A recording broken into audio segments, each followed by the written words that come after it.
வெளிநாட்டுல போய் செட்டில் ஆகணும்னு நினைக்கிற நிறைய பேருக்கு கேனடா ஒரு ட்ரீம் கண்ட்ரியா இருக்கும். அது முக்கியமா இந்தியன் ஸ்டூடெண்ட்ஸ் நிறைய பேர் ஹையர் ஸ்டடீஸ்க்கு கேனடா போவாங்க.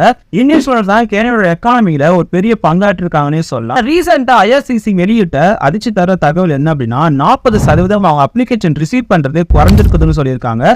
நிறைய ஸ்டூடெண்ட்ஸ் வெளிநாட்டுக்கு போய் படிக்கணும், அது முக்கியமா கேனடாக்கு போய் படிக்கணும் அப்படின்றது குறைஞ்சிருக்கு. இது காரணம் என்னன்னு தெரியுமா? கண்டிப்பா பொலிட்டிக்கல் ரீசனே கிடையாது. இதுக்கு வேற ஒரு ரீசன் இருக்கு. அங்க இருக்க இந்தியன் ஸ்டூடெண்ட்ஸ் நிறைய பேர் அங்க இருக்க கஷ்டங்கள், housing crisis and health care கிரைசிஸ்லாம் வீடியோ எடுத்து போடுறாங்க சோசியல் மீடியால.